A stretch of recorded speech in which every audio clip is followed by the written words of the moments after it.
Hello everyone. आज हम start कर रहे हैं मोल कॉन्सेप्ट। मैंने इस साल ये नोट्स बनाया है। अभी मुझे कुछ हफ्ते हुए इसे पढ़े, एक हफ्ता हुए पढ़े मुझे इसे चैप्टर को।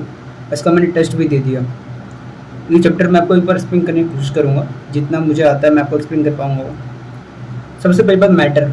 मैटर क्या होता है? जो कोई भी सब्सटेंस जो जगह ऑक्यूपाई करे। अब ये मैटर दो टाइप के होते हैं, फिजिकल में भी होते हैं, केमिकल में भी होते हैं। फिजिकल में उसको क्लासीफाई कर सकते हैं हम लोग सॉलिड, लिक्विड और गैसेस में, और केमिकल में क्लासीफाई कर सकते हैं प्योर सब्सटेंस और मिक्सचर में। प्योर सब्सटेंस दो प्रकार के होते हैं, एलिमेंट जो अपने प्योर फॉर्म में मिले एलिमेंट, और कंपाउंड जो मतलब दो एलिमेंट से मिलकर बने कंपाउंड उसे कहते हैं, दो या उससे ज़्यादा कंपाउंड मिलके बने। मिक्सर कहते हैं होमो, मतलब अगर मिक्सचर में अगर पानी, नमक का पानी, तो वो होमो हो गया। उसको ऊपर से लेके नीचे तक बॉटम तक जाओगे तो एक ही कंसंट्रेशन मिलेगी आपको उसके अंदर पूरे में। और हेट्रो मतलब क्या हो गया? आपने उसमें मट्टी डाल दिया, पानी में मट्टी डाल दिया तो आपको ऊपर इतना मिट्टी नहीं मिलेगी जितनी मिलनी चाहिए, नीचे पूरी मिट्टी दबी होगी, ऐसा हो। अब यहाँ पे हमने प्योर सब्सटेंस दिया है। प्योर सब्सटेंस मतलब क्या होता है? जैसे कि एकदम प्योरिटी मिलती है, जैसे हो गया हम लोग ढूंढते रहते हैं ना कि प्योर घी कहाँ मिले, उसके अंदर मिलावट नहीं होना चाहिए, इसमें कोई मिलावट नहीं, मतलब उसके अंदर परसेंटेज प्योरिटी 100% होना चाहिए। 100%, 99 भी मान सकते हैं हम लोग, इसको प्योर सब्सटेंस कहते हैं। अब एलिमेंट क्या होता है? पर्टिकुलर टाइप में मिलता है। एटम पॉलीएटॉमिक हो सकते हैं, मोनोटॉमिक हो सकते हैं। अब जैसे मोनोटॉमिक हम मानेंगे एच मोनोटॉमिक, H2 के फॉर्म में मिलता है हमेशा, हाइड्रोजन अकेले नहीं मिलता, हमेशा H2 के फॉर्म में मिलता है, तो वो पॉलीएटॉमिक डायटॉमिक के फॉर्म में आता है H2। मोनोटॉमिक क्या होगा? जैसे Fe सिंगल फॉर्म में मिल जाता है, Fe आयरन, लेकिन H2 फॉर्म में मिलता है हाइड्रोजन, ये इसीलिए पॉलीएटॉमिक में डाई, ट्राई, टेट्रा, पेंटा सब आ जाते हैं। टेट्रा में जैसे देखो फॉस्फोरस P4 में लाई करता है, जहाँ तक मुझे याद है P4 में लाई करता है, तो वो टेट्रा एटॉमिक हो गया।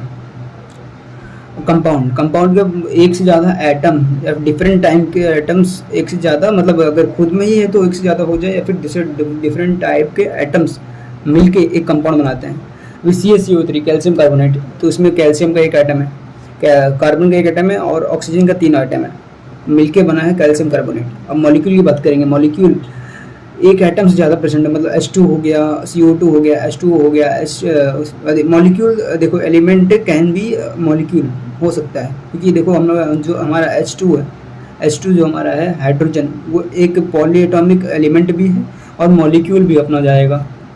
H2 एक मॉलिक्यूल भी चला जाएगा। अब जैसे O2 अपना क्या O3 की फॉर्म में मिलता है, O2 की फॉर्म में मिलता है, O2 की फॉर्म में मिल रहा है, तो यहाँ पे भी O2 देखो आ गया, तो मॉलिक्यूल भी हो सकता है एक एलिमेंट की पॉलीएटॉमिक स्टेट में, एलिमेंट भी हो सकता है।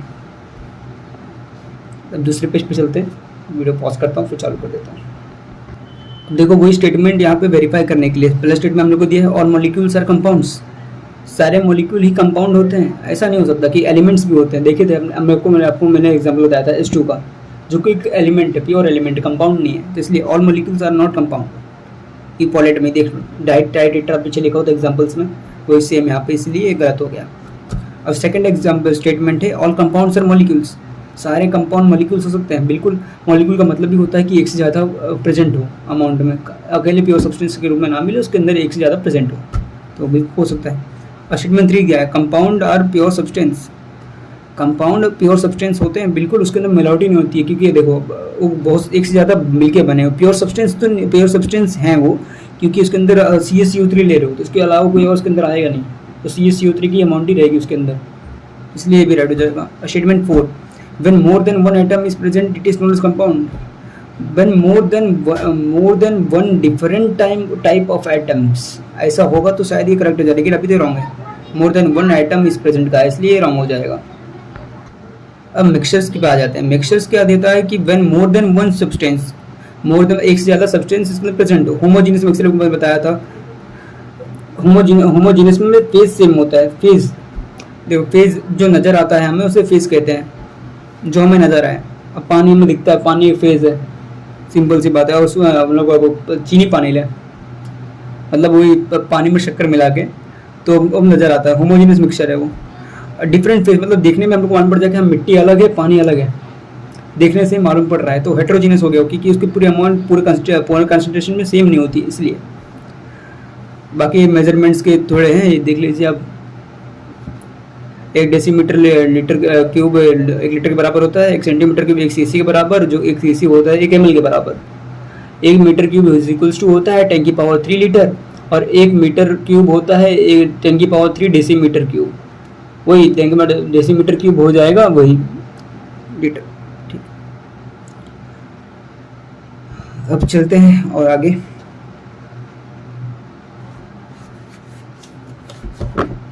बाकी तो क्वेश्चंस हैं। देखो ये N1 U1 N2 U2 वाला कॉन्सेप्ट जो फिजिक्स में लगाते हैं यूनिट डायमेंशन में, वो यहाँ पे भी लगा सकते हैं हम लोग। लगा के चाहिए मैं बता देता हूँ एक बार, इससे इजीली बन जाते हैं क्वेश्चन।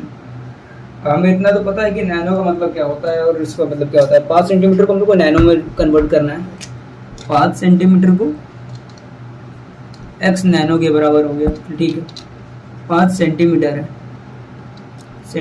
है, 1 सेंटीमीटर होता है, देखो यहाँ पे क्या दिया हुआ है, 5 सेंटीमीटर इंटू नैनोमीटर में कन्वर्ट करना है हमें। सेंटी मतलब होता है 5 इंटू 10 की पावर -2 मीटर। इसको इक्वेट करेंगे x इंटू 10 की पावर -9 मीटर। x वैसे रहेगा, मीटर से मीटर कैंसिल कर दो चाहिए तो। अब 5 इंटू 10 की पावर -2 ये हो गया अपॉन में 10 की पावर -9, ऊपर जाएगा 5 इंटू 10 की power 7 is equals to x। 5 into 10 की पावर 7 आंसर हो गया। x की वैल्यू इतनी आ गई। शायद आपको दिखा ना हो, मैंने इसे सॉल्व किया था इसे। बाकी और आगे चलते हैं। और बाकी अभी सारे वैसे ही क्वेश्चन हैं, N1 U1 N2 U2 वो लगा के सॉल्व कर सकते हैं। बाकी एक और कोई चाहिए जो बढ़िया लग रहा हो इसमें से तो कर देते हैं सॉल्व। जैसे यहाँ पे ये 500 ml को डेसीमीटर क्यूब में कन्वर्ट करने कह रहा है, तो कर देते हैं 500 ml को डेसीमीटर क्यूब में। 500 ml को डेसीमीटर क्यूब में 500 ml को x डेसीमीटर क्यूब। अब हम लोग जानते हैं 1 लीटर होता है 1 डेसीमीटर क्यूब के बराबर ना, यही होता है। अभी आधा लीटर है और ये x लीटर है, लीटर से लीटर कैंसिल हो गया, x is equals to half आ गया। तो 500 ml बराबर हो जाएगा हाफ डेसीमीटर क्यूब के। Simple N1 into N1 U1 is equals to N2 U2 वाला कॉन्सेप्ट लगा के आराम से आंसर सॉल्व हो जाता है। बाकी अभी आगे और कराऊंगा इसे क्वेश्चन, हर क्वेश्चन सॉल्व करते जाऊंगा तो भाई ये वीडियो तो 1 घंटे की बन जाएगी। प्रॉब्लम नहीं है घंटे लंबे वीडियो बनाने की, लेकिन ये दिक्कत आ जाती है कि बाद में उसमें व्यू नहीं जाते हैं। ठीक है, छोटी वीडियो बनाता हूँ ना, उससे ज़्यादा व्यू जाते हैं, मैंने ये देखा। और मुझे दीदी ने भी बताया था कि हाँ तुम्हारे यूट्यूब चैनल पर ऐसे चल रहा है कि अगर तुम कम ड्यूरेशन वाली वीडियो बनाओ, जैसे पैरामेल थ्योरम का मैं डाला था, वो 3 मिनट का वीडियो था लगभग, उसके अंदर मैंने सारे चीज़ें बता दिए थे जो नीट के लिए रिक्वायर्ड थे। उसमें वीडियो बढ़िया व्यू गए थे, 160+ व्यू गए थे, लेकिन यहाँ और सब वीडियो में 100 पार नहीं हो रहे धीरे धीरे। चलो ठीक है, वो सब छोड़ते हैं, अभी आगे चलते हैं। आगे चलते हैं, बेसिक कॉन्सेप्ट बता दें, इसमें जो लिखा हुआ है वो करते हैं। सबसे बढ़िया ट्रिक इसको Z और A या मास नंबर कौन सा, एटॉमिक नंबर कैसा है कौन सा, ये याद नहीं होता हमने को। मास नंबर, मास में एटॉमिक नंबर होता है नंबर ऑफ प्रोटॉन, और मास नंबर होता है number of proton plus number of neutron. Electron पे चार्ज होती है -1.6, माइनस तो बोलते नहीं कि इलेक्ट्रॉन तो सबको पता होता है माइनस चार्ज होता है इलेक्ट्रॉन पे, इसलिए 1.6 इंटू 10 की पावर -19 कूलम। और न्यूट्रॉन तो नेगेटिव न्यूट्रल होता है, और प्रोटॉन को वही प्लस को प्लस कर देंगे, बस सेम चार्ज होते हैं। इसको इलेक्ट्रॉन न्यूट्रॉन प्रोटॉन को हम सब एटॉमिक पार्टिकल्स भी कहते हैं। बस यही है कि हाँ, और आगे चलते हैं। इसको डिनोट करने का देख लीजिए, डिनोट इसे करते हैं, इसको Z नीचे रहता है और A ऊपर रहता है। A एटॉमिक नंबर है इसलिए ऊपर है, और Z एटॉमिक मास है, सॉरी A एटॉमिक मास है और Z एटॉमिक नंबर है। देखो अभी Z ऐसे लिखा हुआ है ना, दिखाता हूँ 1 मिनट बस। Z ऐसे लिखा हुआ है साइन में, इसको हम लोग वर्टिकल लेंगे तो ऐसे हो जाएगा। मैंने ऐसे याद किया है कि atomic number is equals to z, जो कि नंबर के बराबर हो जाएगा। मैंने इसको ऐसे याद किया है, z अभी नंबर z, इसमें ये न्यूक्लियर फिजिक्स में बहुत काम आ जाता है। चलिए अब आगे बढ़ते हैं, इसको छोड़ते हैं, नेक्स्ट पेज करता हूँ, फिर बढ़ते हैं आगे। अब चार्ज आयंस। चार्ज आयन दो प्रकार के होते हैं, एक होता है कटायन और एक होता है अनायन। अब हमें अगर कटायन होता है पॉजिटिवली चार्ज आयन और अनायन होता है नेगेटिवली चार्ज आयन। अगर हम लोग को नंबर ऑफ इलेक्ट्रॉन फाइंड करना है कटायन अनायन में, तो सबसे इजी इसके अंदर ये फॉर्मूला लगा दो, number of electron is equals to z मतलब एटॉमिक नंबर माइनस उसके अंदर इतना चार्ज है, आंसर डायरेक्टली आ जाएगा। अब देख लो, अभी हम लोग को कोई भी कॉम्प्लेक्स लेते हैं, इतना इजी वाला नहीं लेंगे, n3 माइनस लेते हैं, n3 माइनस लेते हैं, चलिए पूछ लेते हैं,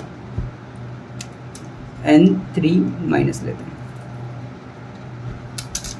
सॉरी इसका n3 माइनस तो 7 होता है, 14 होता है। अब चलिए आगे चलते हैं, इलेक्ट्रॉन, पहले प्रोटॉन निकालते हैं, इलेक्ट्रॉन तो अपने को निकालना ही हो तो तुरंत निकल जाएगा तो फिर मज़ा नहीं आएगा ना। प्रोटॉन हो गया 7, न्यूट्रॉन हो गया 14 minus 7, atomic mass minus atomic number is equals to number of neutron हो जाता है। अब मतलब ये सिंपली इसका फॉर्मूला हो जाता है a माइनस जेड, इसका आ जाएगा आंसर, इसका आंसर आ जाएगा 7। तो इलेक्ट्रॉन देखना, इलेक्ट्रॉन हमारे पास तो 7 था पहले से, जो कि यहाँ पर z हम लोग को दिया है, और माइनस ऑफ -3 लिए, तो ये अपना आ गया इलेक्ट्रॉन भी 10, इलेक्ट्रॉन भी 10 आ गया, इलेक्ट्रॉन भी 10, इलेक्ट्रॉन 10, न्यूट्रॉन 7, प्रोटॉन 7, ऐसा आया। देखिए सिंपल ही होता है बस, हाँ थोड़ी क्वेश्चन बेटिस बहुत ज़्यादा दी है मोल कॉन्सेप्ट में, क्वेश्चन दबा कर लिए स्ट्रक्चर में, भाई इसका मास्टर हो गया ये तो फिर। और आगे चलते हैं, इन कूलॉम में पूछ रहा है, अगर यहाँ पे एक ही प्लस चार्ज है तो कूलॉम में यही हो जाएगा, प्लस चार्ज है तो प्लस मतलब प्रोटॉन इसमें ज़्यादा होंगे, प्रोटॉन ज़्यादा क्या होंगे मतलब इलेक्ट्रॉन एक छोड़ दिया होगा इसने, प्रोटॉन ज़्यादा कैसे हो सकते हैं, इलेक्ट्रोस्टैटिक्स में तो पढ़ोगे आपने, चार्ज के लेन देन में खाली इलेक्ट्रॉन का ही लेना देना होता है। और आगे चलते हैं, ये भी दर्जन हो दिया है, दर्जन मतलब 12 होता है, यहाँ देखिए दर्जन दिया हुआ ना, दर्जन मतलब 12 होता है, वही 12 से मल्टीप्लाई करके आंसर निकाल दिया, सिंपल था ये भी। सारे क्वेश्चन डिस्कस नहीं करते, मज़ा आता नहीं तो एक वीडियो बनाते हैं उसमें, तो सारे क्वेश्चन डिस्कस कर लेते हैं। मोल की SI यूनिट होती है amount of substance, SI unit of, अरे सॉरी यार, अमाउंट ऑफ सब्सटेंस का SI यूनिट होता है मोल। अब एवोगैड्रो नंबर आपको पता ही होगा 6.022 × 10⁻23 होता है, 6.022 × 10⁻23 होता है एवोगैड्रो नंबर। ये शब्द नहीं एक नंबर है, ये TNM सर की बहुत बढ़िया लाइन है, के लेक्चर्स में कहते हैं ये 6.022 × 10⁻23 ये शब्द नहीं, ये नंबर है। It is total number of entities present in 12 gram of C12 atom. ये तो वही पीछे किया, वही सेम चीज़ यहाँ पे लेके आ रहे, मोल में खाली कर दिया। और आगे चलते हैं, सेम क्वेश्चन से वही। अब बेसिक कॉन्सेप्ट ऑफ एटॉमिसिटी, यहाँ पर कोई बहुत बढ़िया क्वेश्चन सर ने लिखवाया था कि हाँ ये कभी कभार टेस्ट सीरीज में बहुत बढ़िया ट्विस्ट करके पूछ लेते हैं। एवोगैड्रो नंबर एक यूनिवर्सल कांस्टेंट नहीं है, क्योंकि वो एटॉमिक वेट स्केल पर डिपेंड करता है। एटॉमिक वेट स्केल अभी आगे बताऊंगा मैं आपको, आगे दिया हुआ है वो बताता हूँ मैं। कॉन्सेप्ट ऑफ एटॉमिसिटी की कॉन्सेप्ट बताते हैं। इसमें सबसे बढ़िया कॉन्सेप्ट एटॉमिसिटी के कॉन्सेप्ट में एक फॉर्मूला याद करो, ये फॉर्मूला हर जगह अप्लाइड हो जाएगा और इतना बढ़िया इजीली क्वेश्चंस आपके आंसर निकल जाएंगे ना, क्या बताऊँ मैं। Atom is equals two molecule into atomicity, simple यही लगाओ, आंसर पाओ, सुनाओ बस। एटॉमिसिटी आगे चलते हैं, ये वाला याद रखना, एवोगैड्रो नंबर यूनिवर्सल कांस्टेंट नहीं है। यूनिवर्सल कांस्टेंट तो जी जैसे हो गया अपना, जी है ना ग्रेविटेशनल यूनिवर्सल कांस्टेंट, वो जी यूनिवर्सल कांस्टेंट है। लेकिन ये एवोगैड्रो नंबर जो Na है ये ग्रेविटेशनल कांस्टेंट नहीं है, किसी भी कीमत पे नहीं हो सकता वो तो, क्योंकि ये एटॉमिक वेट स्केल पे डिपेंड करता है। देखो ये बेसिक कॉन्सेप्ट तो सारे क्वेश्चन ही हैं। एटॉमिक वेट स्केल यहाँ पे आएगा। Na डिपेंड ऑन एटॉमिक, मतलब ये एवोगैड्रो नंबर जो पीछे लिखा था वो देखो यहाँ पे Na depends on atomic weight scale. Simple. Atomic weight C12 part of C12 atom, C12 part of carbon 12 atom को एक mu कहते हैं, जिसकी वैल्यू होती है 1.67 10 की पावर -24 ग्राम के बराबर।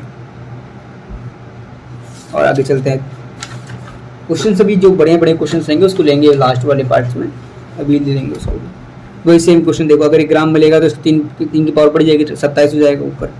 Modern atomic weight scale is based on carbon 12 atom. ये हमें याद रखना चाहिए कि कभी कभार फिल इन द ब्लैंक्स में पूछ लेगा और बोलेगा 4 ऑप्शन दे देगा नीचे, बताओ कौन सा, सबको याद ही होता है वैसे तो। ये सबसे पहले हम पढ़ेंगे Ram, the relative atomic mass या फिर वेट।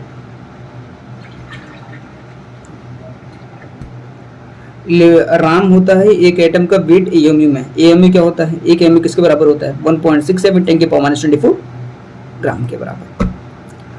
अभी हमसे पूछा है atomic weight of sulphur. Atomic weight of sulphur simply पूछ दिया, एटॉमिक वेट ऑफ सल्फर, तो उसको हमें रिलेटिव ही मानना पड़ेगा। Atomic weight of sulphur direct पूछा है, एटॉमिक वेट ऑफ सल्फर हो जाएगा 32 AMU। Relative atomic mass of अच्छा ये रिलेटिव एटॉमिक राम पूछा है अपने से, ऑफ ऑक्सीजन, ऑक्सीजन का पूछा है। ऑक्सीजन को एटम दिया है, मॉलिक्यूल दिया है, कुछ पता नहीं है हमें, तो इसलिए हम इसको एटम मांग के चलेंगे, तो 16 AMU हो गया।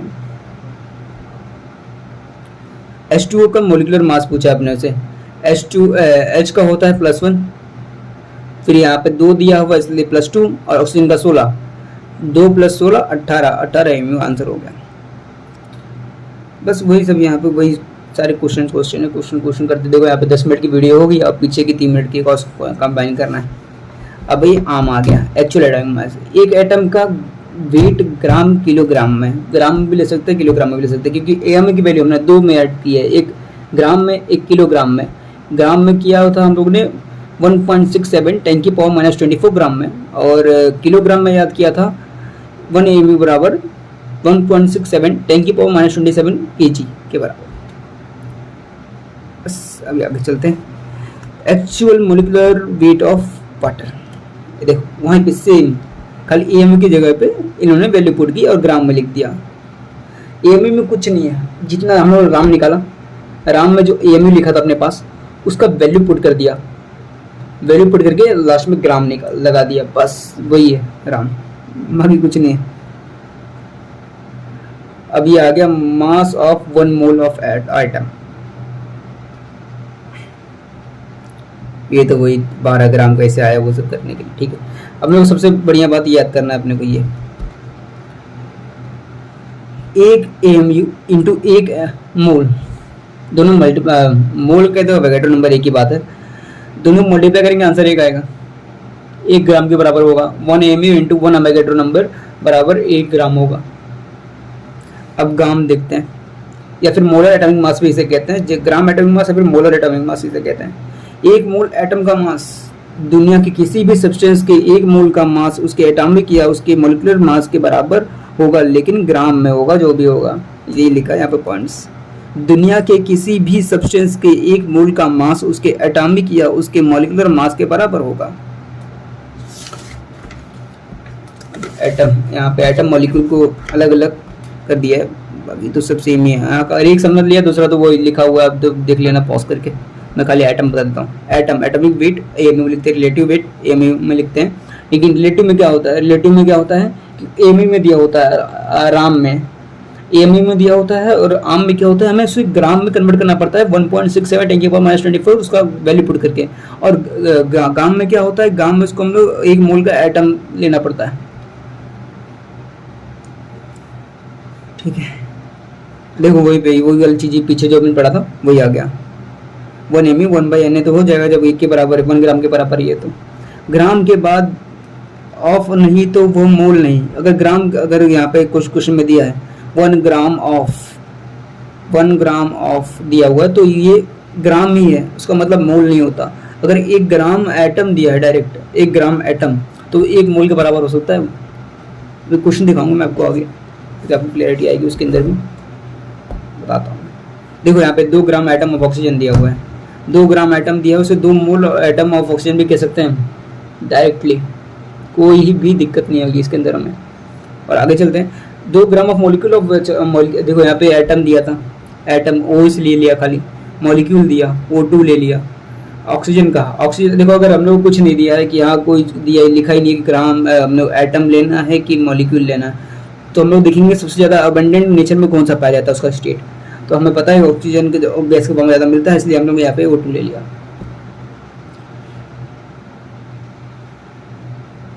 देखो वही यहाँ पे चीज़ लिखी हुई है, ये थोड़ी हटाओ उसको। देखो 4 EMU helium, 4 EMU helium 1 atom के बराबर होगा, क्योंकि इसका क्या है राम दिया हुआ है, तो 1 एटम के बराबर होगा हीलियम। अरे 4 ग्राम एटम ऑफ H दिया हुआ है, मतलब 4 मोल के बराबर 4 Na एटम, देख लो। और यही यहाँ पे 4 ग्राम एटम दिया था, 4 ग्राम ऑफ एटम दिया होता तो ये शायद कुछ अलग इसके आंसर आते। ये 4 ग्राम एटम दिया है, ऑफ नहीं लगा उसके बीच में, इसलिए 4 मोल के बराबर हो गया। ये यहाँ पे देखो सीधे सेम है दोनों, खाली अपने वर्ड्स अलग अलग दिए व्यक्त किए हैं, बाकी उसका कहने का मतलब एक ही है। ये भी पीछे देख चुके थे हम लोग, वही है। बाकी आगे चलते हैं। और यहाँ पे देखो ये 2 सिस्टम लेके बता दिए, जैसे हम लोग को उसमें मिलता है ना क्वेश्चंस UDM में, यूनिट एंड डायमेंशन मेजरमेंट्स में, कि 2 दे दिया कि बताओ 10 की पावर 5 कर दिया तो कितने वैल्यू आएंगे, उस टाइप वाला क्वेश्चन यहाँ पे आ गया। Suppose in atomic weight scale new EMU beings 2 times of old EMU, the new Avogadro number will be, पूछ रहा है नया वैगेटो नंबर का हिसाब कितना होगा अगर उसको 2 गुना कर दिया गया तो। बस उसका आंसर निकाल दिया था हम लोगों ने। हाँ आगे चलते हैं। बेसिक कॉन्सेप्ट नंबर 8 चल रहा है अपना। बस कुछ देर होगा, लगभग 15 मिनट की वीडियो, मतलब ये लगभग 45 मिनट्स तक की वीडियो जाएगी मुझे लगता है जहाँ तक। कैलकुलेशन ऑफ मोल, जब वेट गिवन होगा तो उसके सबसे easy formula weight upon molecular weight, सबसे इजी, यही पुट करो आंसर लेके आओ। अगर उसका वॉल्यूम मतलब उसको लीटर में दिया हुआ है वॉल्यूम में, तो एसटीपी में एक प्रेशर, एक बार का प्रेशर होता है और टेम्परेचर 0 डिग्री सेल्सियस पे होती है। और एनटीपी नॉर्मल टेम्परेचर प्रेशर पे, ये स्टैंडर्ड टेम्परेचर प्रेशर है, ये नॉर्मल टेम्परेचर प्रेशर है। प्रेशर 1 atm का होगा और टेम्परेचर 0 डिग्री सेल्सियस पे होगी। इसमें वॉल्यूम होगा 22.4 लीटर। हाँ बात अलग है, थोड़े बहुत फ्लक्चुएशन होते हैं, ज़्यादा फ्लक्चुएशन नहीं होते कि 22.4 लीटर होता है एसटीपी पे और एनटीपी पे 22.7 लीटर होता है। ये नई एनसीईआरटी जो आई है लास्ट टू लास्ट ईयर उसमें अपडेटेड है ये। न्यूक्लियर प्रॉब्लम में एसटीपी एनटीपी पे वॉल्यूम सेम ही मानेंगे। हाँ वही बात है। ये यहाँ पे एक बढ़िया, ये मैंने खुद से लिखा था, बहुत मेरे थोड़े बेसिक्स थोड़े कमज़ोर थे शुरुआत में, इसलिए मैंने लिख लिए थे ये सब कि हाँ अगर कहीं भूल जाऊँ तो याद रहे मुझे लगता है। आप लोगों को भी हेल्प करेगी, इसमें दिखा दे रहा हूँ मैं। एक एटीएम बराबर होता है 1.013 बार के बराबर, एक एटीएम होता है 760 mmHg के बराबर, एक एटीएम होता है 760 टावर के बराबर, एक एटीएम होता है 10⁵ पास्कल के बराबर। दुनिया में किसी भी गैस का 1 मोल का वॉल्यूम, दुनिया में किसी भी गैस के 1 मोल का वॉल्यूम 22.4 लीटर होगा एट एसटीपी या फिर एनटीपी डायरेक्टली। और ये देखो मोल वॉल्यूम अपॉन 22.4। अगर नंबर गिवन दिया है उसका तो उसके लिए n अपॉन में Na कर देंगे, एवोगाड्रो नंबर सिंपली। अभी रैंडम क्वेश्चंस लेंगे आगे जाके, अभी तो ये सब सारा कंप्लीट हो जाए अपना, रैंडम क्वेश्चन उठाएंगे चैप्टर के बीच में से करते जाएंगे तो बहुत टाइम लग जाएगा, वीडियो बहुत लंबी हो जा रही है। वैसे भी 17 मिनट की वीडियो यही हो चुकी है, पीछे 5 मिनट की पड़ी हुई है। चलो आगे और कैलकुलेट मास, ये तो वही सब क्वेश्चन थी इसके अंदर सारे। यहाँ पे देखो ये बहुत बढ़िया क्वेश्चन था, एक कराऊंगा, ये पक्का दूंगा, कराऊंगा मैं पक्का पक्का प्रॉमिस। ये भी सारे क्वेश्चंस ही हैं, क्वेश्चंस कंसंट्रेशन टर्म पे अलग वीडियो बना के टाइम वेस्ट नहीं करेंगे। अगर व्यू बना रहा तो यही वीडियो उठा के डाल देंगे, उसके अंदर भी क्या दिक्कत हो जाएगी, डाल देंगे ये वीडियो उठा के। कंसंट्रेशन टर्म्स का concentration terms idea of relative amount of solute and solvent in a solution is called concentration. मतलब एक कोई भी सॉल्यूशन दिया हुआ है, उसके अंदर कितने सॉल्यूट और कितने सॉल्वेंट है वो पता चलना, उसका पता स्टडी करना उसके बारे में, उसे कंसंट्रेशन कहा जाता है। To express the concentration of liquid solution we use concentration units, strength, molarity, molality, normality, mole fraction, percentage concentration, ppm, percentage per million और फॉर्मेलिटी, ये सब चीज़ें हमें पढ़ने होती है। नॉर्मलिटी होती है कि एक मोल 1 लीटर में कितना, और 1 ग्राम इक्विवेलेंट से लीटर, चलो ये सब बात बताता हूँ, पहले बताते हैं।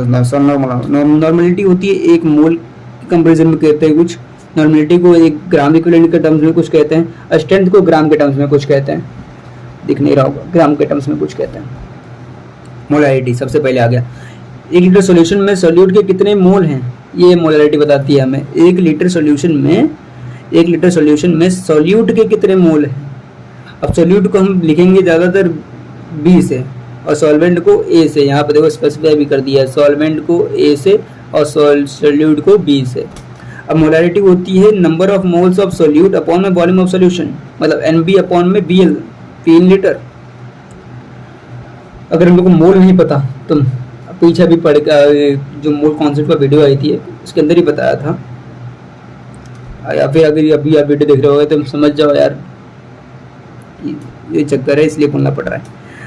मास होता है गिवन मास अपॉन में molar mass, given mass upon में मोलर मास, या फिर मोलर वेट मास, सही में इनटू लीटर, यही हो जाएगा। इसकी यूनिट होती है, सबसे ज़्यादा इसके यूनिट पूछते हैं, इसकी यूनिट बहुत पूछते हैं। मोल लीटर इनवर्स, इसकी यूनिट आ गई मोल लीटर इनवर्स, या फिर M, कैपिटल M लिखते हैं इसे।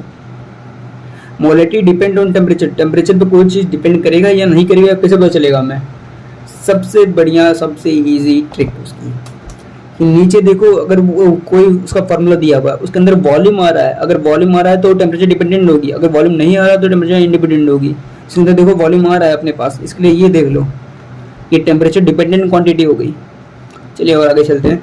इसके आगे किसकी क्वेश्चंस दिए नहीं, अभी एक कुछ बाकी है। और अगर किसी मोलैरिटी XM है तो किसी की मोलैरिटी XM है तो कतरे की मोलैरिटी XM होगी। मतलब अगर एक कोई भी सॉल्यूशन दिया हमारे पास 1 लीटर का, उसकी मोलैरिटी अगर मान लीजिए 1 मोलर है तो उसका 1 बूंद भी उठाओगे आप, तो उसकी मोलैरिटी निकालोगे तो उसकी मोलैरिटी भी आपको 1 मोल ही मिलेगी, 1 मोलर ही मिलेगी। मैंने मोल बोल दिया, सॉरी, इसके लिए मोलर। अब मोलैरिटी ऑफ द सॉल्यूशन वही निकाला हुआ है, ये सबसे कॉमन, इसको याद करना होता है हमेशा हमें। मोलैरिटी ऑफ वाटर होता है 55.55 है molar. Molarity of any concentration, सब क्वेश्चन है उसके, क्वेश्चन। मुझे लगता है कि हमें दूसरे के लिए एक अलग वीडियो बनानी पड़ेगी, नहीं अगर इस पर अच्छा व्यू आया तभी बनाएंगे यार, नहीं तो फुकट में कोई देख ही नहीं रहा, क्या मतलब बना के। अब नॉर्मलिटी आ गई, 1 लीटर में 1 लीटर सॉल्यूशन में कितने ग्राम इक्विवेलेंट है ये बताना के काम करता है नॉर्मलिटी यूनिट। नॉर्मलिटी होती है number of gram equivalent of solute upon में वॉल्यूम इन लीटर। अब ग्राम इक्विवेलेंट निकालने के लिए एक और फॉर्मूला होता है हमारे पास, जो होता है कि मास ऑफ सॉल्यूट अपॉन में equivalent mass of solution, equivalent mass होता है into volume in litre. Equivalent mass कैसे फाइंड करेंगे, इक्विवेलेंट मास होता है मोलर मास अपॉन में n फैक्टर। n फैक्टर कैसे फाइंड करेंगे, n फैक्टर का तो बहुत इजी होता है, अगर बताते हैं n फैक्टर का आगे चल के। इसकी यूनिट होती है नॉर्मलिटी की इक्विवेलेंट लीटर इनवर्स या फिर इक्विवेलेंट पर लीटर, इसको n से डिनोट कर देते हैं। ये टेम्परेचर डिपेंडेंट क्वांटिटी क्योंकि यहाँ पे लीटर आया है, बिल्कुल सही।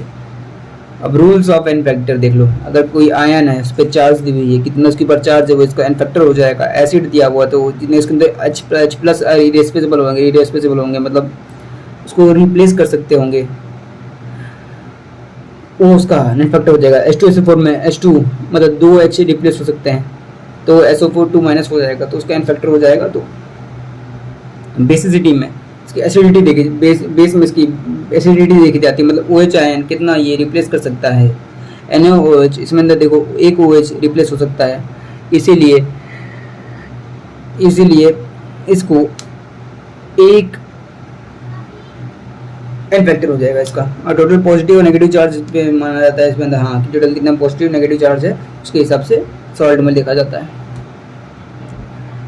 अब relation between normality and molarity, molarity और नॉर्मलिटी के बीच में बहुत सारे क्वेश्चन भी पूछे जाते हैं। ये क्वेश्चंस के लिए क्वेश्चन प्रैक्टिस करके सर ने इतना बढ़िया कॉन्सेप्ट बना रखे हैं ना, ये बताऊँ।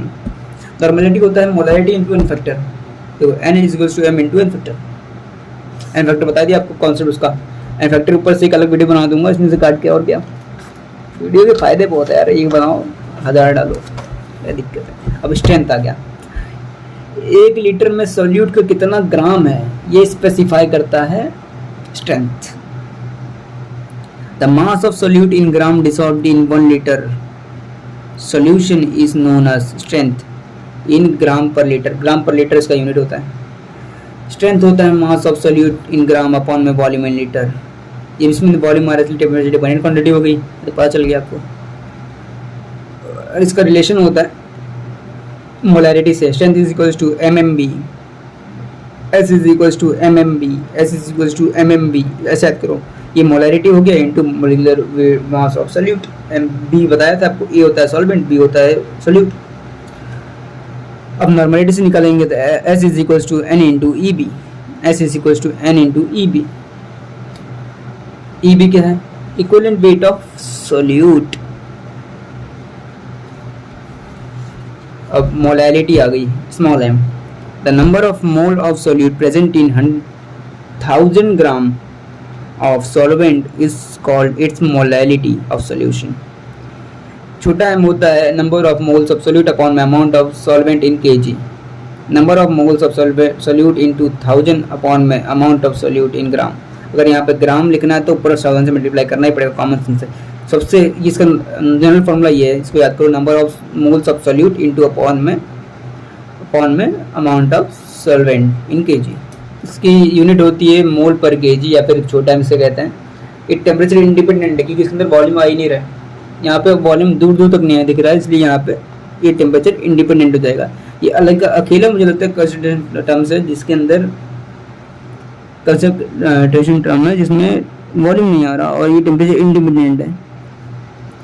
अब यहाँ पे देखो ये मोलैरिटी और मोलैलिटी का सबसे बढ़िया फॉर्मूला और relations. m is equals to 1000 m upon 1000 d minus mmb इसका फॉर्मूला है। इसको मजे में याद करो यार। m is equals to 1000 m upon में 1000 d minus mmb। m is equals to 1000 m upon 1000 d minus mmb। इसमें m है मोलैलिटी, mb है molecular weight of solute.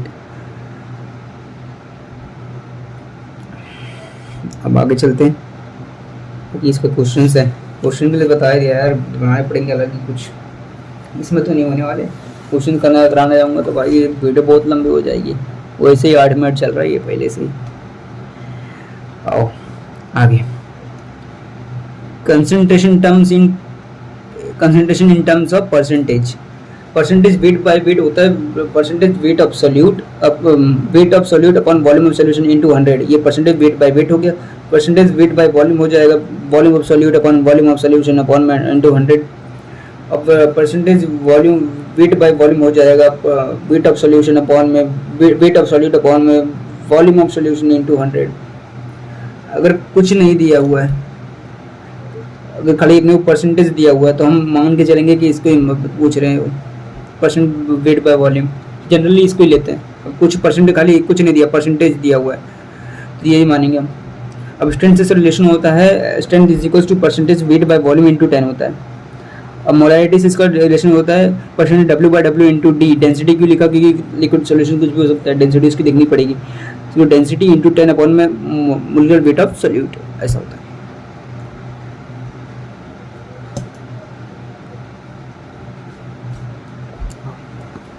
Relation between m and percentage weight by volume. इसका होता है यहाँ पे density नहीं मानना है कुछ भी, इसलिए यहाँ पे डायरेक्ट हो जाएगा molarity is equals to percentage weight by volume into 100 upon into 10 upon में molecular weight of solute. Normality का हो जाएगा percent weight by volume into 10 upon में इक्विवेलेंट वेट ऑफ सॉल्यूट। इसमें याद रखना है कि डेंसिटी इसमें जो दी हुई होगी वो ग्राम पर एमएल में ही होनी चाहिए, ग्राम पर एमएल में नहीं है तो इसमें कुछ चेंजेस करनी पड़ेंगे हमें। आगे चलते हैं, सारे क्वेश्चंस हैं, क्वेश्चंस। परसेंट पार्ट्स पर मिलियन ppm। 1 मिलियन सॉल्यूशन में सॉल्यूट एक पार्ट, अच्छा 1 मिलियन सॉल्यूशन में सॉल्यूट का एक पार्ट, ऐसा हाँ मुझे भी याद आ रहा है, मैं भूल गया है, मतलब बहुत देर तक भूलने लगा ना एक बार में, अभी 30 मिनट का लगभग वीडियो बना चुका, इसलिए थोड़ा माइंड डाइवर्ट हो गया। 1 मिलियन सॉल्यूशन में सॉल्यूट का एक पार्ट्स पर मिलियन कहलाता है। 10 की पावर 6 सॉल्यूशन में 1 ग्राम सॉल्यूट, समझे ऐसा। अब मोल फ्रैक्शन क्या हो जाएगा, मोल्स ऑफ सॉल्यूट अपॉन में mole of solute plus mole of solvent. इसका होता है chi A plus chi B is equals to 1। इसका बहुत बड़े फॉर्मूला से क्वेश्चंस लिए बहुत इजी बन जाते हैं। अब mole percent and mole fraction में comparison, mole percent is equals to chi into 100, chi A upon chi B is equals to N A upon N B, ऐसा होता है। ये तो भाई बहुत जगह यूज होगा, हम समझ लो कि ये आपका अगर कोई क्वेश्चन आ रहा है काई से रिलेटेड तो ये 80% चांसेस है ये लग जाए, क्वेश्चन सही से आएंगे कि ये लग ही जाएगा ये। बाकी ये मोलैरिटी और मोल फ्रैक्शन में मोलैलिटी छोटा m, एक्स बी अपॉन में X A is equals to M M A upon में 1000, ऐसा आएगा। बाकी ये तो कुछ काम का नहीं है, वैसे देखना देख लीजिए, इसमें एक्स भी अगर बहुत कम दिया है एक से तो ये लगेगा, बाकी तो नहीं सरा। और आगे चलते हैं, अब यहाँ पे सारे फॉर्मूले एक साथ पहले एक बार याद करा देता हूँ। कंक्लूजन जो रिलेशन वाले आए थे, n is equals to m into N factor, s is equals to m into s is equals to mm बताया था ना, वही वाला। s is equals to n into normality into equivalent weight. ये मोलैलिटी है, छोटा m is equals to 1000 m upon 1000 d minus mmb, आपको याद कराया था, 3-4 बार पढ़ा था मैंने। अब ये मोलैरिटी कैपिटल M बड़ा वाला, percentage W/W into density into 10 upon में MB। यहाँ पे खाली डेंसिटी नहीं है, बाकी सब सेम है, ये वॉल्यूम आगे नीचे बस एक डिफरेंस है।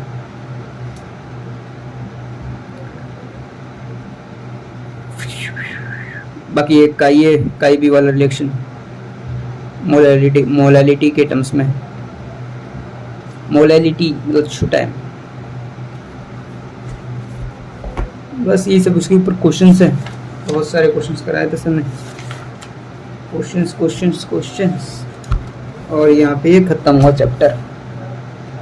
वीडियो कैसा लगा देख के बताना यार, बाकी तो मेहनत बहुत की वीडियो बनाने में यार, इसको एडिटिंग में देखते कितना टाइम लगता है। ये मैं रिकॉर्ड कर रहा हूँ, आज कितना तारीख है, आज का तारीख है